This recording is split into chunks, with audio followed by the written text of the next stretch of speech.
cifras significativas. En este video, revisaremos los conceptos relacionados, como lo son, la exactitud y precisión en la medición, el redondeo y conversión de unidades. Recuerda suscribirte, activar la campanita y darle like al video. Empecemos. Exactitud y precisión. Cualquier medición es tan buena como la habilidad de la persona que realice el trabajo y la confiabilidad del equipo que se utilice. Por ejemplo, es probable que haya observado que se obtienen lecturas un poco diferentes cuando se pesa en una báscula o balanza de baño, y cuando lo hace en la báscula del consultorio médico, o en la balanza de la farmacia, por lo que siempre hay algo de incertidumbre acerca de su peso real. Lo mismo ocurre en la química, donde siempre hay cierta incertidumbre en el valor de una medida. Exactitud y precisión. Respecto del grado de incertidumbre de una medición, se utilizan las palabras exactitud y precisión. Aunque la mayoría usamos las palabras de manera indistinta en la vida cotidiana, la verdad es que hay una diferencia importante entre ellas. La exactitud indica cuán cerca está una medición del valor verdadero de la cantidad medida. Los científicos distinguen entre exactitud y precisión. La precisión se refiere a cuán estrechamente concuerdan entre sí dos o más mediciones de la misma cantidad. Para graficar las expresiones de precisión y exactitud, invitaré a un ninja de la aldea oculta de la hoja, a Kakashi Hatake, y a sus alumnos, Sakura Haruno, Sasuke Uchiha y Naruto Uzumaki, ya que practicaron el lanzamiento de cuchillos kunais y nos mostrarán sus resultados. Kakashi usó el tablero 1, Sasuke el 2, Naruto el 3 y finalmente, Sakura el 4. Todos lanzaron 7 veces. Ya pueden mostrarnos los resultados. Al ver los tableros podemos ver que, Kakashi, tiene una alta exactitud y alta precisión. Sasuke, tiene una alta exactitud y baja precisión. Sakura, tiene alta precisión y baja exactitud. Naruto, como era de esperar, tiene baja exactitud y baja precisión. Necesitará mucho entrenamiento.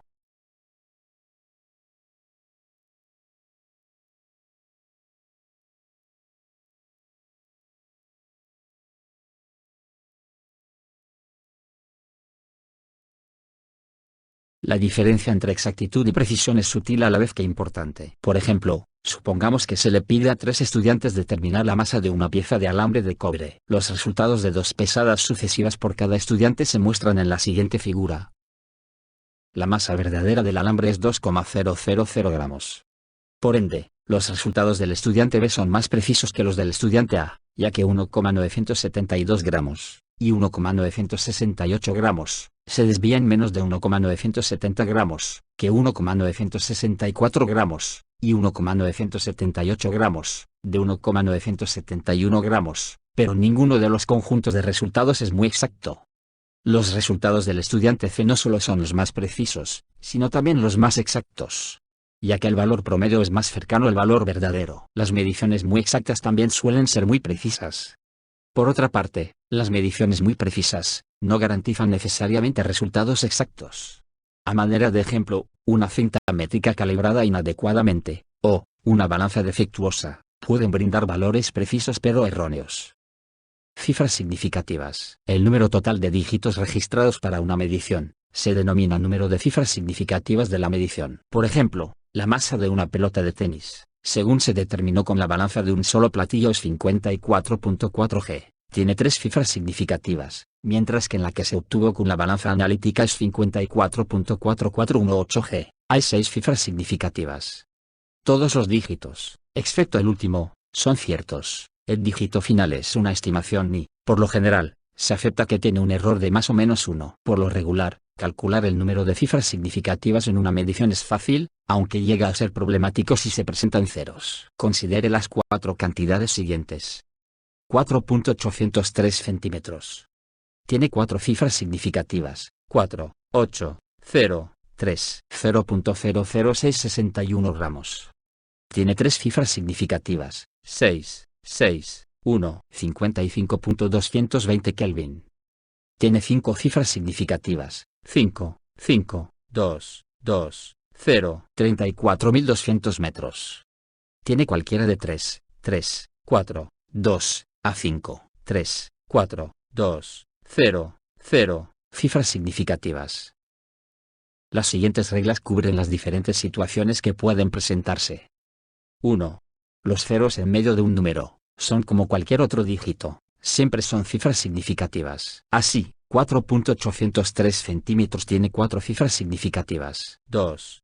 Los ceros al comienzo de un número no son significativos, solo actúan para colocar el punto decimal. Entonces, 0.00661 gramos tiene 3 cifras significativas. También podemos escribir 0.00661 gramos, como 6.61 por 10 elevado a menos 3 gramos, o como 6.61 miligramos. 3.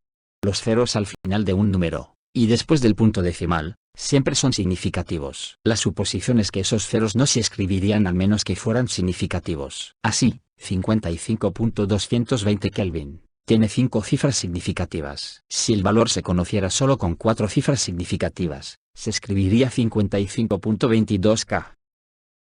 4. Los ceros al final de un número, y antes del punto decimal, pueden ser significativos o no. No es posible asegurar si forman parte de la medición, o solo sirven para ubicar el punto decimal. Así, 34.200 metros puede tener 3, 4 o 5 cifras significativas. Sin embargo, con frecuencia un poco de sentido común es de utilidad. Una lectura de temperatura de 20 grados Celsius probablemente tiene 2 cifras significativas y no una, ya que una cifra significativa implicaría una temperatura cualquiera entre 10 grados Celsius y 30 grados Celsius, por lo que sería de poca utilidad. De manera similar, un volumen dado de 300 mililitros quizá tiene 3 cifras significativas. Por otro lado, una cifra de 93 millones de millas, para la distancia entre la Tierra y el Sol, seguramente cuenta con solo 2 o 3 cifras significativas.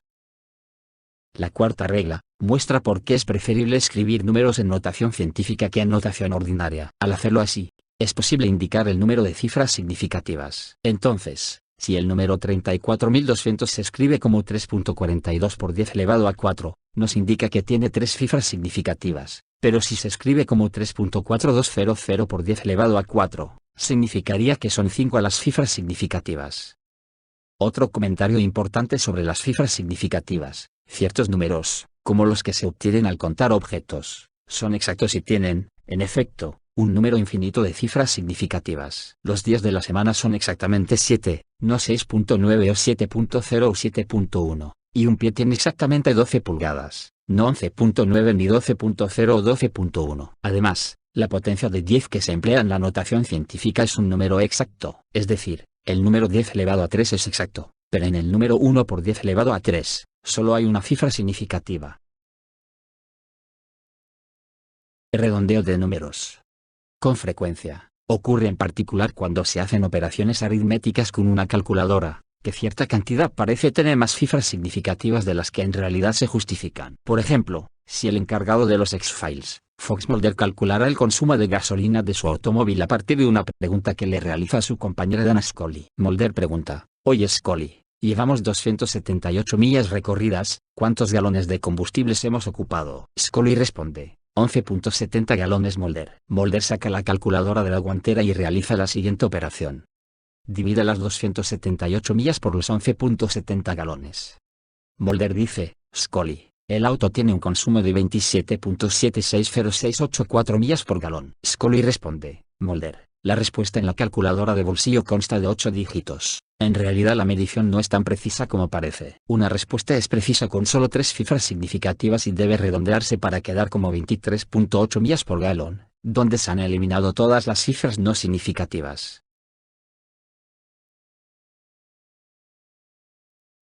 ¿Cómo decidir cuántas cifras mantener y cuántas ignorar? La respuesta completa a esta pregunta implica un tratamiento matemático de los datos, conocido como análisis del error. No obstante, para la mayor parte de los propósitos, basta un procedimiento simplificado en el que se usan solo 2 reglas, las cuales dan solamente un valor aproximado del error real, pero tal aproximación con frecuencia es suficientemente buena.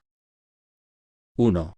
Al efectuar una multiplicación o división, la respuesta no puede tener más cifras significativas que las de los números originales. Si lo piensas, esta regla es de sentido común. Si no conoce el número de millas que manejó más allá de 3 cifras significativas, 278 podría significar 277, 278 o 279. Es seguro que no llegará a calcular el consumo con más de ese mismo número de cifras significativas. 2. Al realizar una suma o una resta, la respuesta no puede tener más dígitos a la derecha del punto decimal que cualquiera de los números originales. Por ejemplo, Si hay 3.18 litros de agua y se agregan 0.01315 litros más, ahora se contará con 3.19 litros. De nuevo, esta regla solo es de sentido común. Si no se conoce el volumen con el que se comenzó después del segundo decimal, podría ser 3.17, 3.18 o 3.19. No conocerá el total de los volúmenes combinados después del segundo decimal. Una vez que se decide cuántas cifras conservar en la respuesta, las reglas para el redondeo de números son las siguientes. 1. Si el primer dígito que se elimina es menor de 5, se redondea eliminando este y todos los que le siguen. Así, por ejemplo, 5.664.525 se convierte en 5.66, si se redondea con tres cifras significativas, porque el primero de los dígitos eliminados, 4, es menor que 5. 2. Si el primer dígito que se elimina es 6 o mayor, se redondea sumando 1 al dígito de la izquierda. Entonces, 5.664.525 se transforma en 5.7, si se redondea con dos cifras significativas, ya que el primer dígito de los que se eliminan, 6, es mayor que 5. 3. Si el primer dígito que se elimina es 5 y hay más dígitos distintos de 0, estos se redondean. Por lo tanto, 5.664.525 se convierte en 5.665, si se redondea con cuatro cifras significativas, ya que hay dígitos diferentes de 0, 2 y 5, después del 5. 4. Si el dígito que se elimina es 5, sin nada que lo siga, se redondea, es decir, 5.664.525 se vuelve 5.66452, cuando se redondea con 6 cifras significativas, porque no hay nada después del 5. Conversión de unidades. Las mediciones cuidadosas y el uso correcto de las cifras significativas, junto con los cálculos igualmente correctos, proporcionan resultados numéricos exactos. Sin embargo, para que las respuestas tengan sentido, también deben expresarse en las unidades requeridas. El análisis dimensional es una técnica sencilla que requiere poca memorización. Se basa en la relación entre unidades distintas que expresan una misma cantidad física. Por ejemplo, si le pedimos a Kik Butowski que corra 7.5 vueltas alrededor de una pista de 200 metros en su patineta, habrá que convertir la unidad de distancia vuelta en la unidad de distancia metro, para encontrar que corrió 1500 metros, o sea 7.5 vueltas por 200 metros partido por vueltas. Convertir de una unidad científica en otra es igual de sencillo.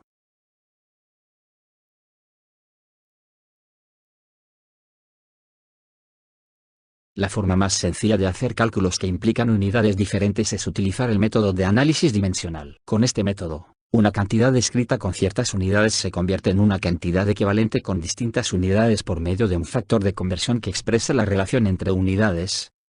Según esto, multiplicando la cantidad original por el factor de conversión, nos dará la cantidad equivalente buscada.